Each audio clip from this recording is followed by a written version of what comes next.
Polda Jawa Timur menyita 11 buku milik salah satu tersangka aksi demo berujung ricuh di Surabaya dan Sidoarjo pada akhir Agustus 2025 lalu berinisial GLM. Buku-buku tersebut, diantaranya berjudul Pemikiran Karl Marx, Dari Sosialisme Utopis ke Perselisihan Revisionisme, karya Frans Magnisuseno. Buku Anarkisme, karya Emma Goldman. Apa itu anarkisme komunis? Karya Alexander Berkman, Kisah Para Diktator, karya Jules Archer, dan Strategi Perang Gerilya, oleh Che Guevara. Kapolda Jatim, Irjen Pol Nanang Afianto, mengatakan bahwa buku yang dinilai berisi faham soal komunis dan anarkisme itu sebenarnya boleh dibaca. Namun, tidak untuk dipraktikkan.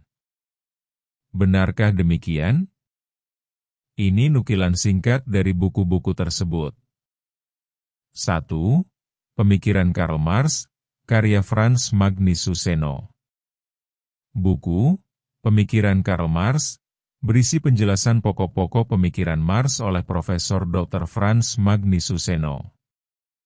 Ia menilai secara objektif dan kritis. Usai membahas berbagai bentuk sosialisme utopis yang muncul sebelum Marx, Frans melanjutkan dengan menelusuri evolusi pemikiran Marx.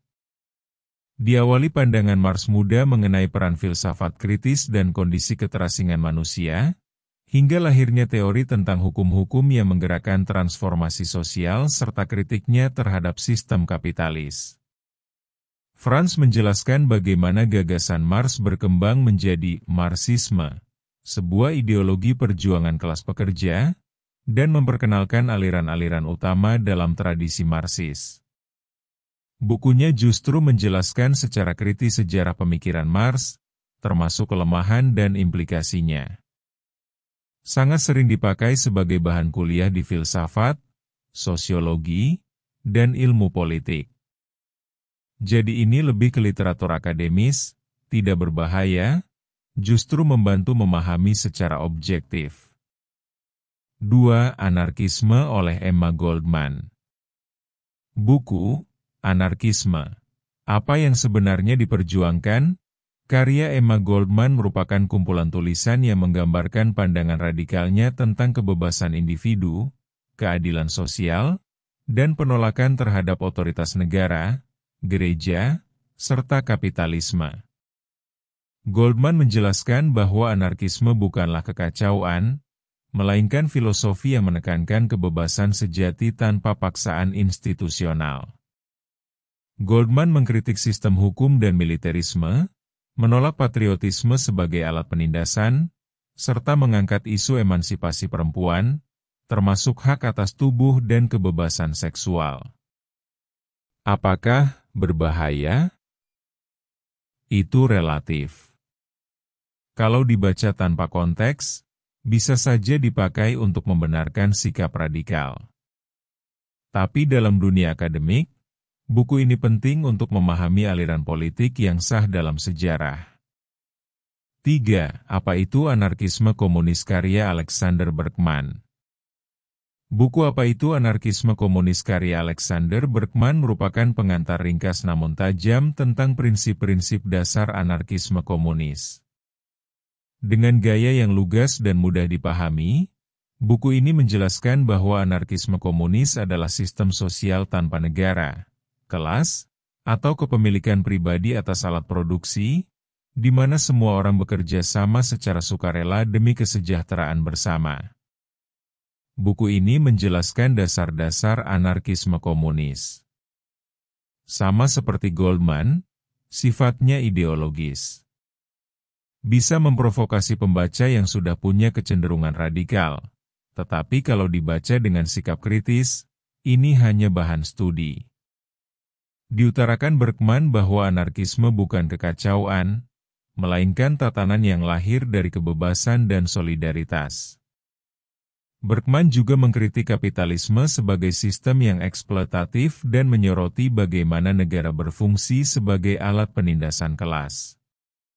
Buku ini ditujukan untuk pembaca awam yang ingin memahami anarkisme secara praktis, dan menjadi salah satu teks klasik dalam literatur gerakan anarkis.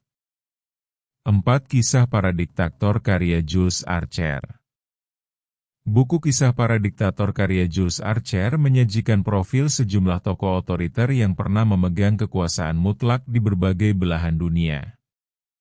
Dengan gaya naratif yang tajam dan informatif, Archer mengupas latar belakang, cara naik ke tampuk kekuasaan, serta kebijakan represif yang dijalankan oleh para diktator seperti Adolf Hitler, Benito Mussolini, Joseph Stalin, dan lainnya.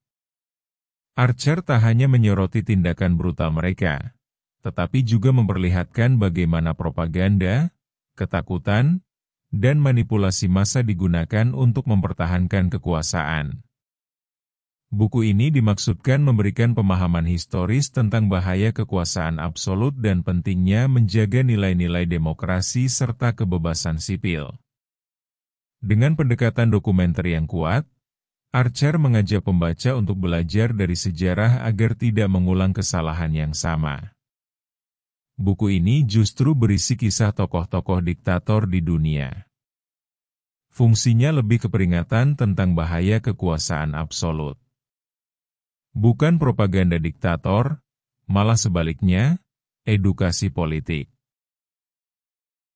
5 Strategi Perang Gerilya karya Che Guevara. Buku Strategi Perang Gerilya karya Che Guevara merupakan panduan ideologis dan praktis tentang bagaimana perang gerilya dapat dijalankan sebagai bentuk perlawanan terhadap rezim yang menindas.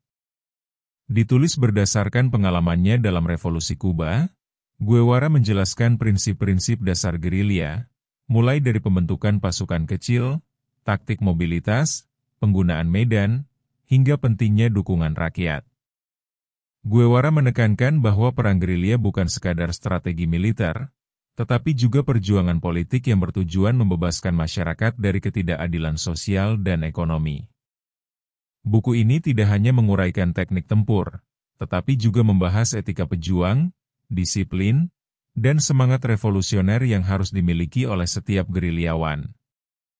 Sebagai teks klasik dalam literatur revolusioner, karya ini mencerminkan perpaduan antara teori militer dan idealisme radikal yang menjadi ciri khas Che Guevara. Dalam konteks akademis atau sejarah militer, ini literatur penting. Tetapi dalam konteks politik praktis, buku ini bisa dianggap berbahaya jika dipakai sebagai panduan nyata untuk mengorganisir pemberontakan bersenjata.